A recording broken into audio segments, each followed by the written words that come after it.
Good morning. কেমন আছো বলো তো সবাই? আশা করছি তোমরা সবাই ভালো আছো, আর আমরাও না বেশ ভালো আছি। আমার আরও একটি নতুন ব্লগে আবারও তোমাদেরকে স্বাগত জানাচ্ছি। তো ঘড়িতে বাজে সকাল 7টা, উঠেছি তখন 6টা বাজে। উঠে একটুখানি গা হাত পা ধুয়ে না গোপুসোনার সকালের সেবা হয়ে গেছে জানো তো। আর তারপর চাটা না খেলে আর পারা যাচ্ছে না, সকালে এতটা সকালে স্নান করিনি আজকে। তারপর চাটা নিয়ে নিলাম, মেয়ের জন্য দুধ আর রুটিও নিয়ে নিলাম, আর আজকে বৃহস্পতিবার। তো এইদিকে চলে এসেছি চাটা খাওয়ার পর বিছানাটা তুলতে। আর শীতের সকালে যত তাড়াতাড়ি কাজ বাজ কমপ্লিট করে নেওয়া যায় ততই মঙ্গল, তাই না? কারণ যখনই বসে থাকি তখনই দেখছি এতটা ঠান্ডা লাগে যে কি বলবো।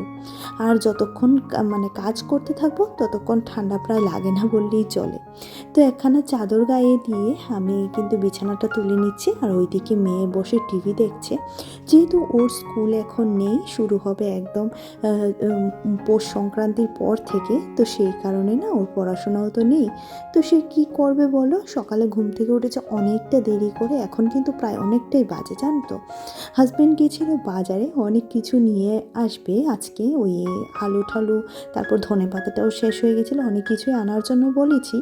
তো দেখি সে কী নিয়ে আসে, আর ও আস্তে আস্তে আগে আমি বিছানাটা গুছিয়ে নিই, কারণ বলা তো যায় না। যদি আবার মাছ কাছ নিয়ে আসে, ওই মাছ ধুয়ে না আর বিছানায় উঠতে পারি না আমি, জানো তো আমার ভালো লাগে না। তো সেই কারণে ওই তোমার রান্নাঘরে এখন আর যাচ্ছি না, একটু পরেই যাব। আর এদিকে দেখো বিছানাটা তুলে নিলাম সুন্দর করে, আর বিছানা যতক্ষণ না টান টান হচ্ছে, তাই এ ঘর বলো আর ও ঘর বলো, যতক্ষণ না বিছানা টান টান হচ্ছে না ততক্ষণ ঘরটা একদমই ভালো লাগে না দেখতে। তো সেই কারণে যথাসম্ভব চেষ্টা করি বিছানাটাকে খুব সুন্দর করে গুছিয়ে তুলতে। তো দেখো এদিকে একটুখানি ঝাড়ুটা দিয়ে সমান সমান টান টান করে নিচ্ছি, আর একই সাথে সোফাগুলিও গুছিয়ে নিচ্ছি। আর এই মুহূর্তে না ঠান্ডাটা একটু বেশিই লাগছে জানো তো। আমি যখন ভিডিওতে ভয়েস দিচ্ছি তখনই বুঝতে পারছিলাম এখন যে কি পরিমাণে ঠান্ডা লাগছে। ওই কাজ করতে করতে বলছিলাম যে প্রচুর ঠান্ডা লাগছিল। আর মেয়ে 2-3 দিন ধরে একদম রোদ নেই বললেই চলে। তারপর মেয়েটাকে কি করেছি বলো তো, সে তো একদমই সোয়েটার পরতে চায় না, একদম সোয়েটার পরা নিয়ে এতটা যন্ত্রণা করে যে কি বলবো। তো সেই কারণে ওকে ধরে বেঁধে সোয়েটার পরিয়ে দিচ্ছি, আর ক্যামেরাটা অন করে রেখেছি। বলছিলাম যে আন্টিরা কিন্তু তোকে বকবে যে তুই সোয়েটার পরছিস না, তো বলছে আমি কিন্তু একটু পরে খুলে দেবো মা। তো এর জন্য একটু বিরক্তই হয়েছিলাম যে কেন খুলবি, আন্টিরা তোকে কত ভালো বলে, তুই কেন সোয়েটারটা খুলবি, দেখ সবাই দেখছে। তো একই সাথে ওর চুলগুলি একটুখানি বেঁধে দিচ্ছি, দিয়ে টুপিটা পরিয়ে দিচ্ছি। আর কিছুতেই একটা প্যান্ট পরাতে পারলাম না, সে হাফ প্যান্ট পরেই বসে আছে, কিন্তু কেন যে এমন করে সেটাই বুঝে উঠতে পারি না জানো তো। কারণ বাচ্চাদের আমি দেখেছি যতটা ঠান্ডার কাপড় পরিয়ে রাখা যায় ততটাই ভালো, ওরাও ততটাই আরাম পায়। কিন্তু আমার মেয়েকে আমি কত চেষ্টা করেছি একটা ঠান্ডার জামা কাপড় পরাই, তা সে কী বলবো। তো তার নাকি গরম লাগে, শুধু নাকি গরম লাগে, আমি বুঝে উঠতে পারি না যে তার কি শীতের জামা কাপড় পরলে কষ্ট হয় নাকি। আর যতবারই শীতের মধ্যে রান্নাঘরের কাজে যাই, যতবারই জলে ধরি, ততবারই আমার ছোটোবেলাটা ভীষণ মনে পড়ে যায় জানো তো। ছোটোবেলা কি বলো, বিয়ের পরেও আমি এসব করেছি। যখন বাড়িতে যেতাম তখন বাবু আসলে বলতাম যে আমার তো খিদে পায়নি, আজকে খাবো না রাত্রিবেলা, বা দুপুরবেলাও অনেক সময় এমন হতো যে আমার খিদে পায়নি, আমি খাবো না। খিদে পায়নি মানে কি বলতো, ওই যে হাতটা ভিজিয়ে খাবো, তো সেই কারণে না আমার ভীষণ আলসেমি লাগতো। আসলে কি বলতো, আমরা মেয়েরা না বাবার বাড়িতে যতটা স্বাচ্ছন্দ্যে থাকতে পারি, শ্বশুর বাড়িতে কিন্তু ঠিক ততটা স্বাচ্ছন্দ্যে থাকতে পারি না। সেটা প্রত্যেকটা মেয়ের ক্ষেত্রেই বলছি, আর প্রত্যেকটা বাড়ির বউয়ের ক্ষেত্রেই বলছি, তাই না?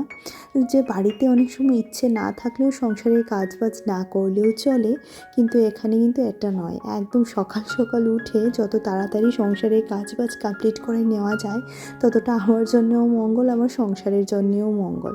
তো দেখলেই তো আজকে অনেক কিছু নিয়ে এসেছে, আলুও এনেছে জানো তো। আলুটাকে ভিজিয়ে রেখেছি, একটুখানি ভিজে যাক, তারপর আলুটাকে ধুয়ে রাখবো।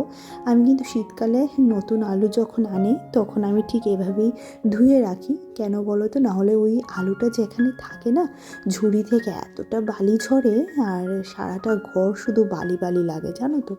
আর এই জামা কাপড়গুলো ঠিক গত কালকের ধোয়া কাচা, তো সেগুলিকে একদম আরও ভালো করে এখানে একটু মেলে দিলাম, একটুখানি হাওয়ার মধ্যে শুকিয়ে যাবে। আর এই যে আলুগুলি থেকে যে কী পরিমাণে নোংরা বেরোচ্ছে, তো কী বলবো, তো বর বলছিল এইগুলি সব নষ্ট হয়ে যাবে। বললাম কেন নষ্ট হবে? বলছে হ্যাঁ তুমি যে জল লাগিয়েছো। তো বললাম জল না লাগালে এই আলুগুলিকে কী করে পরিষ্কার করে রাখি বলো তো? আর যখনই কাটতে হচ্ছে একটা দুটো করে, তখনই সঙ্গে সঙ্গে কিন্তু ধুয়ে নিতে হচ্ছে। তো ভাবলাম একই সাথে ধুয়ে রেখে দিই। আর আমি প্রত্যেক বছর এমনই করি, ও কিন্তু দেখে না, তো সেই কারণে এরকম একটা মন্তব্য করলো। কিন্তু আমি ভাই কারোর কথা শুনছি না, আমি একদম ধুয়ে মুছে পরিষ্কার করে রেখে দেবো। কারণ ওই বালি ঠালি না পায়ে লাগলে হাতে লাগলে একদম শরীরটা কিরকির কিরকির করে, জানো তো। সেই কারণে আমি এগুলোকে ধুয়ে রাখলাম, তো বালির পরিমাণটা ঘরে অনেকটাই কম হবে।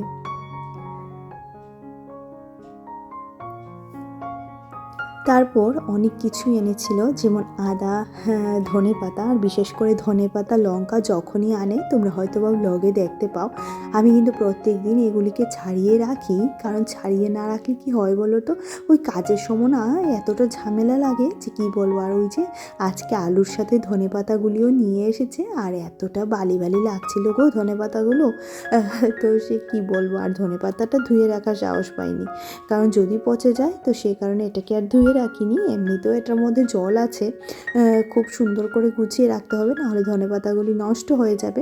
যতই দাম কমে যাক, সময় দেখবে ধনেপাতা একটুকু তোমার ঘরে নেই, তাই না? আমার সাথে কিন্তু এমন হয় মাঝে মধ্যে, জানো তো। একটা তরকারিতে ধনেপাতা দেওয়ার খুবই দরকার, কিন্তু হঠাৎ করে দেখলাম যে ধনেপাতাটাই নেই, শেষ হয়ে গেছে। তো সেই কারণে না আমি একটু যত্নটা বেশিই করি এদেরকে। আর এই সিজনে একটুখানি ধনেপাতা দিলে সমস্ত তরকারি অমৃত হয়ে যায়, তাই না? আর আজকে রান্না করব ওই তোমার লাউ কেটেছিলাম গতকাল রাত্রেবেলা, লাউয়ের খোসাটাকে আলু দিয়ে ভাজা করব। আর এদিকে মাছের মাথাটা ভেজে নিয়েছি। এখন মাঝখানে দেখো একটুখানি ফাঁকা করে নিলাম, যেখানে একটুখানি মেথি ফোড়ন দিলাম। রান্না করব লাউ দিয়ে মাছের মাথা, যেটা আমার বরের ভীষণ প্রিয় খাওয়ার। আর লাউ দিয়ে যে কোনো তরকারি, লাউ দিয়ে চিংড়ি মাছ বা মাছের মাথা ওর কিন্তু ভীষণ পছন্দের, জানো তো। তো যখনই লাউ আনে তখনই সাথে করে একটা মাথা বা চিংড়ি মাছও সে নিয়ে আসে মনে করে। তো যেহেতু সে খেতে ভালোবাসে আর আমি রান্না করতে ভালোবাসি, তো সেই কারণে আমাদের না ভীষণ মিল আছে, জানো তো। আমিও রান্না করতে দেওয়া একদম 3-4 পদ রান্না করে নেব, যদিও আমার ঘরে 3-4 পদ খাওয়ার লোক নেই। আর এই যে লাউ দেখতে পাচ্ছ, এটাকে তো মেয়েকে দেবই না। বেশ কিছুদিন আগে আমি চিংড়ি মাছ দিয়ে লাউ রান্না করেছিলাম, তো এটা খেয়ে আমরা যাচ্ছিলাম আমার দিদির বাড়িতে। তো হঠাৎ করে না মেয়ের না এত বমি পাচ্ছিল, তো সঙ্গে সঙ্গে বমি করেছে, আর বমির সাথে সমস্ত লাউ চিংড়ি বেরিয়ে গেছে। তো তখন বুঝতে পারলাম ওর পেটে না লাউটা সেরকমভাবে সহ্য হয় না। আর এদিকে দেখতেই তো পাচ্ছ, আদা রসুন আর পেঁয়াজ একই সাথে বেটে নিয়েছি, মানে ওই মিক্সিতে ঘুরিয়ে নিয়েছি, আর সাথে এলাচ দারচিনিও দিয়ে দিয়েছি। এটা একটা পেস্ট বানিয়েছি, যেটা বোয়াল মাছ দিয়ে রান্না করব। আর আজকে বাজার থেকে বর বোয়াল মাছ নিয়ে এসেছিল, তো বোয়াল মাছটা এনে কয়েক পিস রেখে দিয়েছি, ও বাড়িতে দিয়ে আসবে। তো সেই কারণে যেহেতু শ্বশুর শাশুড়ি ওই বাড়িতে থাকেন, তো সেরকম বড় বোয়াল তো আর ওইদিকে পাওয়া যায় না, তো সেই কারণে ও না সেটা রেখে দেয় ওর মা বাবার জন্য। সত্যিই তো, মা বাবা হচ্ছে পৃথিবীর সবচেয়ে মূল্যবান একটা সম্পদ, জানো তো। তাই যতদিন মা বাবা আছে, মা বাবার কেয়ার করাটা কিন্তু আমাদের সন্তানের জন্য অতীব প্রয়োজনীয়, তাই না? আর এদিকে হলুদ লবণ দিয়ে দিলাম মাছটায়, আর ওই বেটে রাখা মশলাটাও দিয়ে দিয়েছি, সাথে বেশ অনেকখানি সর্ষের তেল দিয়েছি। আর এই মাছটাতে কিন্তু কার্পণ্যতা করলে চলবে না, একটুখানি তেলটা বাড়িয়েই দিতে হয়, জানো তো। কারণ এই তেলটা দিয়ে মেখে মাছটা গরম ভাতে, এক থালা ভাতে যদি খাওয়া যায়, আর কোনো কিছুই সেরকম লাগে না। তো মাছটাকে একটুখানি মেখে নিলাম। এবার ওই ফ্রাইং প্যানটা গত পরশু দিন, মানে 31st দিন, এখানে তোমার ফুলকপি ভেজেছিলাম, বড়া করেছিলাম, তো সেটা রয়ে গেছিলো। তো সেটাতে ভাবলাম আজকে মাছটা রান্না করে নিই, একদম লাগবেও না, আর মাছটা খেতেও দুর্দান্ত টেস্ট হবে। তো সেই কারণে আমি ফ্রাইং প্যানটাই বসিয়ে দিয়েছি, যথারীতি সমস্ত মাছগুলি সাজিয়ে দিয়ে দিলাম। একই সাথে দেখো যে মশলাটা ছিল সেটাকেও দিয়ে দিলাম। এবার ভালো করে একটুখানি নাড়াচাড়া করে নেব, কারণ মাছ দেওয়ার সাথে সাথে নাড়াচাড়া করে দিলে না মাছটা সেরকম লাগে না দেখবে। তো সেই কারণে আমি মাছ দেওয়ার সাথে সাথেই নাড়াচাড়াটা করে দিচ্ছি।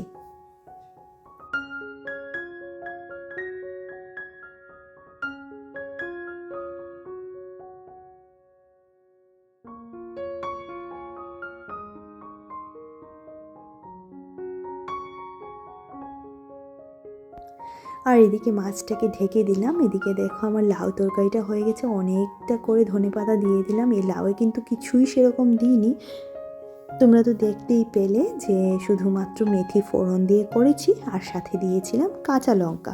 তো চলো আমার কিছু মিষ্টি মিষ্টি দিদি বোনেদের নাম নিয়ে নেওয়া যাক। তার মাঝখানে মনিকা দিদি ভাই বলেছিল, হ্যাঁ গো, মায়েদের সাথে কাটানো সময়গুলি খুব আনন্দের, আর তোমার রান্নাগুলি তো দেখে আমার বেশ ভালো লাগলো। আনন্দের সাথে যা তুমি খাবে সেটাই দেখবে খুব টেস্টি লাগছে। অসংখ্য ধন্যবাদ দিদিভাই, তোমরা যে আমাকে এতটা বোঝো, এতটা ভালোবাসা দাও, তার জন্য অসংখ্য অসংখ্য ধন্যবাদ। তারপর মনের ঘরে টুম্পার সাথে দিদিভাই বলছিল, বাহ, তোমার ঘরে তো চাঁদের হাট, অনেক ভালোবাসা। অসংখ্য অসংখ্য ধন্যবাদ দিদিভাই। এর বাইরেও অনেক দিদি বোনেরা আমার ভিডিও দেখেন, যাদের নাম না নিলে না হবে। তার মাঝখানে আছে ডেইলি লাইফ কুকিংয়ের দিদিভাই শ্রাবন্তী, তারপর হচ্ছে মায়া দিদিভাই, তারপর মৈত্রী দিদিভাই। তো প্রত্যেকেই আমাকে ভীষণ পরিমাণে ভালোবাসা আর সাপোর্ট দেয়। তো এতটা ভালোবাসা দেয় যে যেটা কি বলবো। আর তোমাদের ভালোবাসা আর সাপোর্টে কিন্তু আমি আবারও সুন্দর করে ভিডিও করার একটা উৎসাহ পাই, আর সেটা করিও, জানো তো, একমাত্র তোমাদের ভালোবাসার কারণে। তো বেশ কিছুদিন ধরে দেখো আমি ঘরের কাজে নিজেকে সেরকমভাবে সময় দিতে পারছিলাম না, তো সেই কারণে ঘরটাকে গোছগাছ করতে একটুখানি সময় তো লাগছেই। তো সেই কারণে দেখো খুব সুন্দর করে মানে একদম সব দিকটা সুন্দর করে মুছে নিচ্ছি। আর খুব সুন্দর করে মুছে এবার চলে যাব ওই ঘরে। আর রান্নাঘরের কাজ মোটামুটি শেষ, এখন রান্নাঘরটা পরিষ্কার করে স্নানও করে নেব। সমস্ত কাজ আমার শেষ, এখন আর সেরকম কোনো কাজ নেই। স্নান করে পুজো দেওয়ার বরের সাথে একটুখানি এখানে কথা বলছিলাম, জানো তো, ও আবার কাজের সময় বেশ কথা বলে, তো ভালোই লাগে। আর একটা কথা কি বলো তো, নিজেদের মধ্যে ভালোবাসা, নিজেদের মধ্যে আন্ডারস্ট্যান্ডিংটা যদি না থাকে, তাহলে কোনো সংসারই সেরকমভাবে উন্নতি করতে পারে না, তাই না? আর তুমি দুবেলা খাও, একবেলা খাও, কিন্তু বরের সাথে আন্ডারস্ট্যান্ডিংটা ভালো রাখতে হয়।